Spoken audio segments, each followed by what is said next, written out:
Hey everybody, welcome to another review of The Oval. I am late with this. I apologize for that, but I just found the time to be able to do this. So let's start out with the best part of the episode, which was actually right at the beginning.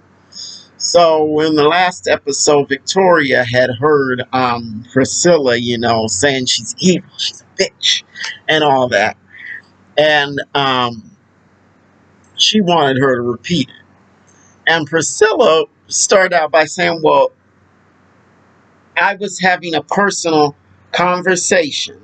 And Richard's trying to cover for Priscilla, and he's saying, well, and he just tries to get her to leave. He says, you should go home. And Victoria's like, that's a good idea. I want her gone forever. And Priscilla was at the breaking point. Now, she brought herself back from, wanting to use violence because that was not going to serve her any good. But she did blow up on Victoria verbally. So she's like, F that. And she took Victoria down. She told her, you make all black women look bad. And she called her insane, and she said there have been some other really crazy first ladies, but they had the class enough to not sleep with the help. And Priscilla said a whole bunch of other things, and I was trying to get it all in my notes, but I couldn't get it all down. But if you saw it, it was really, really good. And Victoria, she was standing there. She was trying to make a face like, well, I don't care what you say, but you could tell that she was really triggered by everything that Priscilla was saying. And Priscilla, she threatened to write a book. And she said, the book I write will bring you down.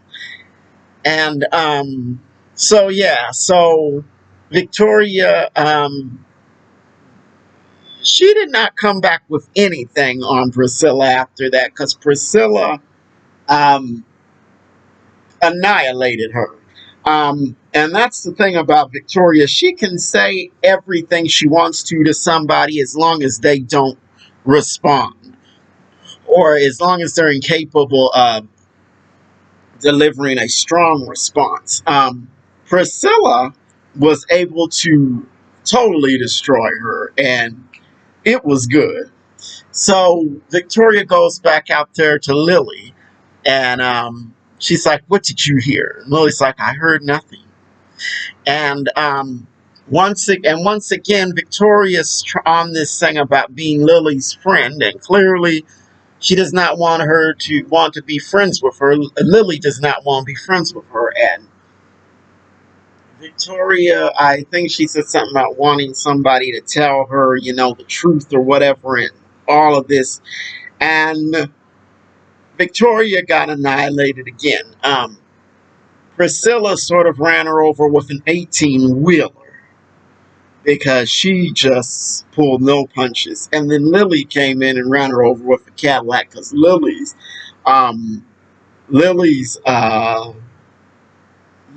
annihilation was a little more subtle. She told Victoria that she has masculine energy, she walks masculine, and she needs to contour her makeup better.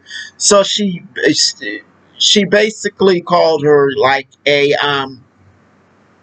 horrible person. I mean, Priscilla covered the horrible aspects of her personality, and then Lily, you know, attacked her looks. And I'm like, Victoria deserves this, because she is just so disrespectful to people who have done nothing to her. And so that was that. That was really good. And when Lily fixed her outfit, put together her outfit, there was this hat, and it looked completely ridiculous. And I'm like, was Lily actually clowning Victoria? Because that hat was silly. So let's talk a little bit about Kyle and all of that.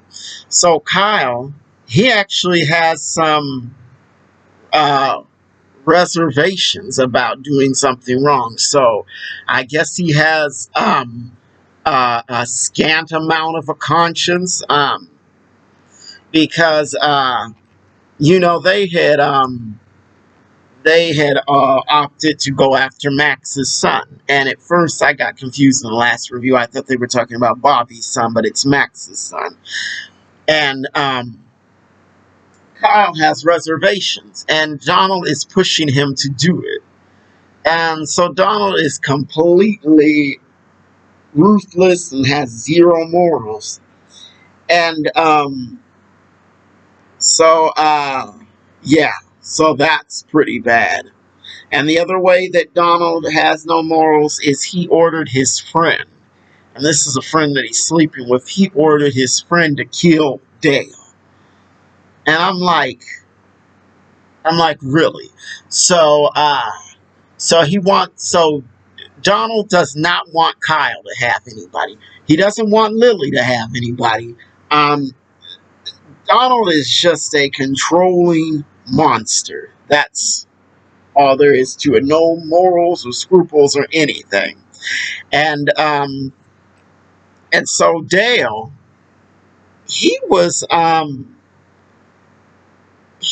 not really too quick to pick up on what was going on, because at first the guy was saying you're cute, and blah blah blah and all that, and the guy asked for condoms, and as the conversation went on, the guy got weirder and weirder, and then he said something to the effect, if you were to live, or something like that, and then he filled Dale full of bullets, and the guy leaves, and Frida comes back in, because Frida had been in the pharmacy just before this assassin was in there, and she's like, "Where is this guy? Where is he?" And she didn't see him, but Dale was kind of dead behind the counter.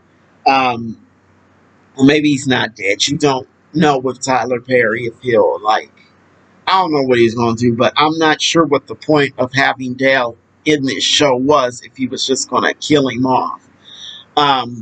But yeah, so maybe Frida is probably now in danger, because if she finds Dale, she might put two and two together and remember that guy who was leaving the pharmacy and all that. So she may be in danger now. Okay, excuse me. I just want to get that out of the way. So let's talk about Alan. So Jason is bothering Alan, and Alan becomes so annoyed that he just said, "I hit you. It was me that hit you." Because Jason is like whining about being sent away, and Alan was just like, "Oh God." And Jason has the nerve to say, "But we're best friends." And I'm like, "How so? How are you best friends with Alan? I mean, you're just an annoyance who comes into his office ranting and saying crazy things and all of that." And then Jason tells Alan, "You'll be sorry. You'll be sorry." And Donna comes in, and after Jason has left, Alan says, he wanted me to kill he asked me to kill the president. And I'm not sure that was the wisest choice for Alan to tell Donald that, but he let it out, because after that, Donald seemed like some gears were turning, and he was trying to come up, thinking of a way to use this somehow, or at least making a note of it in case he had to use it against Alan, or use Alan as a scapegoat for something. So let's talk about Barry. So Barry calls up a street friend, and he offers him money to help get his dog back if he can get some guys together to go up there to the Rakadushi compound. He said you all can get some money, and of course this guy is for it, and he's like, all right, we can do that. So Barry's getting ready to leave, and Nancy's like, where are you going? And you're not going anywhere. And he's looking for his keys. And she's like, well, your father took your keys.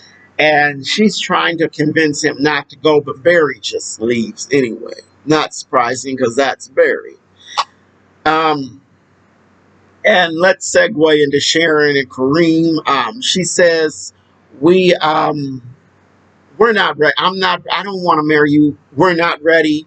Um, uh, um, and so basically, it's pretty much what she said before. She doesn't want to marry Kareem. And of course, he whines and all that. Kareem whines. That's all he does. And then Sharon just says, well, she said when she sees Barry, she realizes she still wants to be with him. And I knew this was probably going to come up. So anyway, um, let's talk about, okay, so let's just get this part with Agent Mark out the way. He's like, he tells Sam, leave Victoria alone and go make up with your wife, blah, blah, blah, all that. And he gives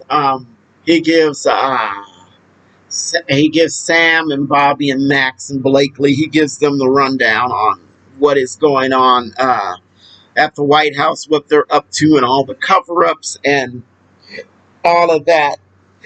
And that was that. So Victoria and Hunter, they're preparing to go see her father. And Sam is not part of the detail. And she's like, but I wanted you. And it's just like, you know what? And, that's not going to happen because Sam was not part of the detail to go to that trip. So they arrive at her father's house and he's like, I'm dying. And pretty much, once he's gone, all the protection goes. And he goes off on a rant against him. He says, he talks about how Jason killed the grandmother, and he's like, he's like a cockroach, and you know what you do to a cockroach. And and he was really reading them.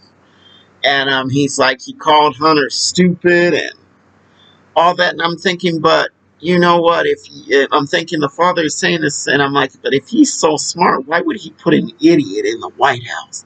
An idiot like Hunter, because Hunter has no common sense at all.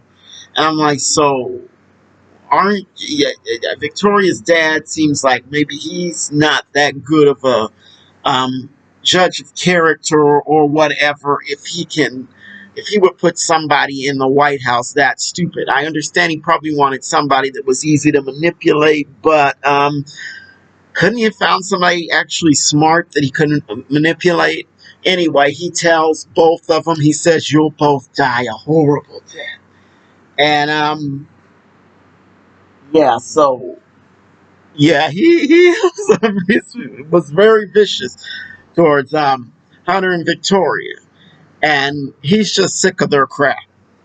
And so toward the end, Max and Blakely, they're driving along, and there's a car behind their SUV, and Blakely's like, wait a minute, that's not a tail. So they get out and they get into this firefight with Kyle, and Kyle's yelling, if you want to see your son, you'll give up, and or if you want your son to live, you'll give up. And they get into this huge firefight, and it's just a mess. And then Victoria and Hunter get back from her father's house. They're pulling up to the White House, and there's just all this shooting. And I think the direction could have been a little bit better on this, because it was a cliffhanger, but it kind of fell flat because it went really quick, and I'm like, could have been done better, Tyler. But that's my review of The Oval. Tell me what you think. And that was the season finale. But it comes back rather quick. It comes back next month. Like, comment, subscribe. Tell me what you think, and I will see you the next time. Bye.